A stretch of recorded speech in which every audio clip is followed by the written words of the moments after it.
అట్లాంటి పొజిషన్ కూడా జగన్మోహన్ రెడ్డి కావచ్చు, లేదంటే వైసీపీ పార్టీ వెళ్తుంది అప్పటి ప్రభుత్వం అని ఎవరు ఆలోచన చేయలేదు. కానీ ఆ తర్వాత నిజంగా మీరు కూడా అప్పుడు ఆ ప్రాంతంలోనే ఉన్నారు, అక్కడే ఉన్నారు. దీనికి సంబంధించి కూడా ప్రొటెస్ట్ తెలపడాలు కావచ్చు, లేదంటే సంఘీభావాలు, లేదంటే చాలా ఆవేదన వ్యక్తం చేశారు మీరు కూడా చంద్రబాబు నాయుడు గారు అరెస్ట్ తర్వాత. సో ఏంటి సార్ ఈ రోజును గుర్తు చేసుకుంటే ఏమనిపిస్తోంది సార్? మీకు ప్యానల్లో ఉన్న సభ్యులకు అలాగే ఏబిఎన్ ఆంధ్రజ్యోతి వీక్షకులందరికీ కూడా గుడ్ ఆఫ్టర్నూన్ సార్. నమస్తే సార్. సెప్టెంబర్ 8, 2023 అర్ధరాత్రి లైక్ లేట్ నైట్ 10:30-11 గంటల ప్రాంతంలో చంద్రబాబు నాయుడు గారు రాయలసీమ పర్యటనలో ఉన్నప్పుడు ఆయన రెస్ట్ తీసుకున్న తరువాత పోలీస్ ఆఫీసర్స్ అక్కడికి రావటం, ముందు అసలు ఈ స్కామ్ అనేది ఉందా, స్కిల్ డెవలప్మెంట్ అనే స్కామ్ ఉందా లేదా, అసలు ఏంటి ఈ కేసు అనేది పక్కన పెడితే ఆయన అరెస్ట్ తర్వాత జరిగినటువంటి విషయాలన్నీ కూడా ఒకసారి గుర్తు చేసుకుందాం సార్. ఆ రోజు రాత్రి నేను యాక్చువల్గా తెలుగుదేశం పార్టీ కేంద్ర కార్యాలయానికి అసోసియేట్ అయి ఉంటాను కాబట్టి సార్ కాన్వాయ్ డ్రైవర్లు కానీ సార్ దగ్గర ఉండేటటువంటి స్టాఫ్ కానీ నాకు కొంతమంది తెలుసు. అయితే one of the convoy driver నాకు ఫోన్ చేశారు నైట్ అరౌండ్ 10:30. విషయం ఏంటంటే ఏదో హడావిడిగా ఉంది, సంథింగ్ ఫిషీ ఏదో జరుగుతూ ఉంది, పోలీసులు వస్తా ఉన్నారు, మన లీడర్లు అందరూ కూడా ఒక్కొక్కళ్ళు వస్తున్నారన్న, ఏదో జరుగుతుంది, ఏం జరుగుతుందో అర్థం కావట్లేదు అంటే నేను అప్పుడు మా తెలుగు రైతు అధ్యక్షులు ప్రస్తుత agri mission vice chairman Marreddy Srinivasa Reddy గారు కూడా అక్కడే ఉన్నారు. నేను ఆయనకి మాట్లాడితే అరెస్ట్ చేయడానికి ప్రయత్నాలు జరుగుతూ ఉన్నాయి, అంగళ్ళు కేసులో అనుకుంటాను అరెస్ట్ చేయడానికి, సార్ని అరెస్ట్ చేయడానికి ప్రయత్నాలు జరుగుతూ ఉన్నాయి అని అనుకుంటే, మేమందరం అనుకుంది ఏంటంటే అప్పుడు అంగళ్ళు కేసు అయితే ఉదయానికి బెయిల్ వచ్చేస్తుంది. అటెంప్ట్ మర్డర్ కేసు పెట్టారు కదా అది అంగళ్ళు. అదేనండి, అటెంప్ట్ మర్డర్ కేసే. ఎట్లాంటి ఆయుధాలు చేతిలో లేవు, ఒక మైక్ మాత్రం, మైక్ కూడా అది వైర్లెస్ అట్లాంటి మైకులు ఉన్నాయి, దానికే అటెంప్ట్ మర్డర్ కేసు పెట్టారు. అప్పుడు పోలీసుల మీద దాడి చేశారని చెప్పేసి, చంపేయబోయారని చెప్పేసి కేసు పెట్టారు. అంగళ్ళ కేసు అయి ఉంటది అని చెప్పి అప్పుడు శ్రీనివాసరెడ్డి గారు చెప్పినటువంటి విషయం. అంగళ్ళ కేసు అయితే జడ్జి గారు మళ్ళీ గట్టిగా మందలించి చంద్రబాబు నాయుడు గారికి బెయిల్ ఇచ్చేస్తారు పొద్దున్నే అని మేము అనుకుంటే, తర్వాత ఒక గంటకి లేదు విజయవాడ తీసుకురావడానికి ప్రయత్నాలు జరుగుతూ ఉన్నాయి, సో ఇది అంగళ్ళ కేసు కాదు, డెఫినెట్లీ ఏదో తప్పుడు కేసు అయితే పెట్టుంటారు అని చెప్పేసి మేమందరికి ఆ రోజంతా రాత్రి అంతా కూడా మేము అలర్ట్ అయ్యాము. విజయవాడ తీసుకురావడానికి ప్రయత్నాలు జరుగుతూ ఉన్నాయని తెలిసిన తర్వాత నేను వెంటనే కేంద్ర కార్యాలయానికి వెళితే మా సీనియర్ లీడర్లు అప్పటికే కార్యాలయానికి చేరుకున్నటువంటి పరిస్థితి. ఆ తర్వాత ఉదయం 6 గంటలకి చంద్రబాబు నాయుడు గారు నిద్ర లేచిన తర్వాత కూర్చొని ఏ కేసు మీద నన్ను అరెస్ట్ చేస్తా ఉన్నారు, నాకు నోటీసులు ఇవ్వండి అన్నా కూడా నోటీసులు కూడా ఒక మాజీ ముఖ్యమంత్రికి కూడా నోటీసులు ఇవ్వనటువంటి పరిస్థితి. ఇవ్వలేదు. అవును.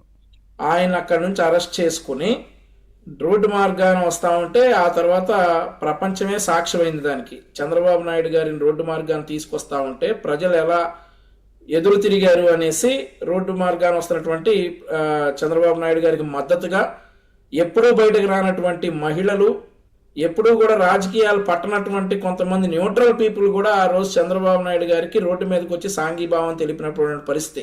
నేను 53 రోజుల తర్వాత బెయిల్ వచ్చిన సంగతి చెప్పట్లేదు, చంద్రబాబు నాయుడు గారిని అరెస్ట్ చేసి తీసుకొస్తున్నప్పుడు సంగతి చెప్తా ఉన్నాను.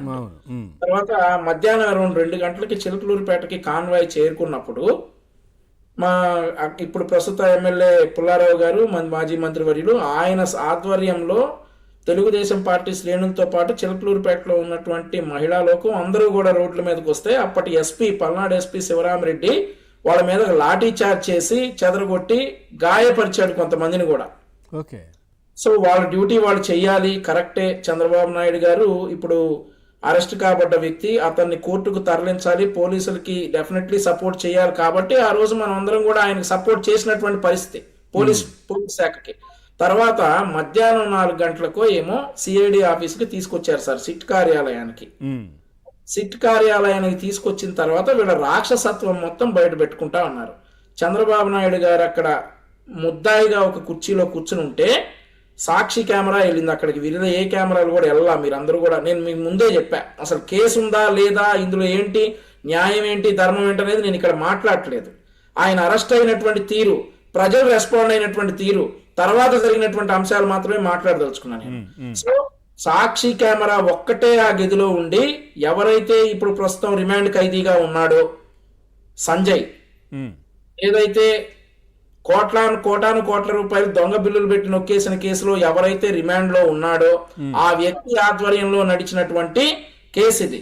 సాక్షి కెమెరాను ఒక కెమెరాని అలౌ చేసి ఆ ఫోటోలన్నీ వైసీపీ సోషల్ మీడియాకి ఇచ్చి సునకానందం పొందినటువంటి పరిస్థితి కూడా మనం అందరం కూడా ఒకసారి ఇక్కడ గుర్తు చేసుకోవాలి. ఆ తర్వాత డెఫినెట్లీ ఎలాగైనా కానీ బెయిల్ వస్తుంది అని చెప్పేసి ఒక నమ్మకంతో మేము ఉన్నాం. ఎందుకంటే ఒక మాజీ ముఖ్యమంత్రి, అప్పటికే 14 సంవత్సరాలు ముఖ్యమంత్రిగా చేసినటువంటి వ్యక్తి, ఒక NSG Z+ category protectee and also ప్రతిపక్ష నాయకుడు, ఇతని అరెస్ట్ చేస్తే డెఫినెట్లీ గవర్నర్ పర్మిషన్ తీసుకోవాలి. సెక్షన్ ఆర్టికల్ 17A ప్రకారం గవర్నర్ పర్మిషన్ తీసుకోవాలి, కానీ వీళ్ళు అది తీసుకోలేదు అని చెప్పేసేటువంటి ఒక పాయింట్. అండ్ ఆల్సో ఈ కేసులో ఉన్నటువంటి డొల్లతనం అదంతా కూడా ఉండి మేము బెయిల్ వస్తుంది అని అనుకున్నాం. కానీ మనం అనుకున్నవి అప్పుడప్పుడు జరగవు కాబట్టి అన్ఫార్చునేట్లీ చంద్రబాబు నాయుడు గారికి రిమాండ్ విధించడం జరిగింది. రిమాండ్ విధించిన తర్వాత మరి ఇక్కడ కూడా వీళ్ళ రాక్షస ఆనందం ఏంటంటే ఆయన జైలుకి వెళ్ళేటప్పుడు కూడా, ఆయన లోపలికి వెళ్ళేటప్పుడు ఫోటోలు తీసి ఇదంతా కూడా సార్ ఆ రోజు జరగలేదండి. ఆ రోజు నైట్ అంతా చంద్రబాబు నాయుడు గారిని సిట్ కార్యాలయంలోనే ఉంచారు. 9వ తారీఖు నైట్ మొత్తం చంద్రబాబు నాయుడు గారిని, 74 సంవత్సరాల వయసు ఉన్నటువంటి చంద్రబాబు నాయుడు గారిని సిట్ కార్యాలయంలోనే కనీసం నిద్ర కూడా పోంచే అవకాశం లేకుండా ఆయన్ని ఇబ్బంది పెట్టినటువంటి పరిస్థితి. ఆ తర్వాత తెల్లవారుజామున ఇక 9 గంటలకు కోర్టు ప్రవేశపెడతారన్నారు, 10 గంటలకు అన్నారు, 11 గంటలకు అన్నారు. ఇవన్నీ కాకుండా నైట్ అరౌండ్ 6 గంటలకు ఆయన కోర్టులో ప్రవేశపెడితే 10:30 రిమాండ్ విధించారు జడ్జి హిమబిందు గారు. సో ఆ రిమాండ్ విధించిన తర్వాత కూడా మనం చూసాం మరి ప్రస్తుతం ఆడుదామాంధ్ర కేసులో అడ్డంగా ఇరుక్కున్నటువంటి రోజా గారు ఎట్లా సెలబ్రేట్ చేసుకున్నారో, ఎవడెవడు ఏమేం కూశాడో, వైఎస్ఆర్సీలో ఉన్నటువంటి కొంతమంది పేర్లు చెప్పకూడదు, ఆల్రెడీ అరెస్ట్ అయి ఉన్నాడు, వర్రా రవీంద్రారెడ్డి అనేవాడు కావచ్చు, అమెరికాలో ఉన్నటువంటి పంచ ప్రభాకర్ అనేవాడు కావచ్చు, లండన్ లో ఉన్నటువంటి ప్రదీప్ చింత అనేటటువంటి ఒక పశువుల డాక్టర్ కావచ్చు, ఉచ్చ నీచాలు మరచి ఆ రోజు మ్యారేజ్ డే అండి చంద్రబాబు నాయుడు గారిది, ఈ రోజు మ్యారేజ్ డే, జైల్లో జరుపుకుంటాడు అని చెప్పేసి అనరాని మాటలు, బూతులు ఈ వర్రా రవీంద్రారెడ్డి అనేవాడు. సో ఇవన్నీ భరించి భరించి భరించి ఇక్కడ ఇంకొక విషయం ఏంటంటే మా మిత్రపక్షమైనటువంటి జనసేన అధినేత పవన్ కళ్యాణ్ గారు హైదరాబాద్ నుండి రావడానికి జగ్గైపేట వరకు బానే వచ్చారు. ఆంధ్రప్రదేశ్ రాష్ట్ర బార్డర్ లోకి ఎంటర్ అవగానే పవన్ కళ్యాణ్ గారిని నిర్బంధించేటటువంటి ప్రయత్నం చేశారు. అవును.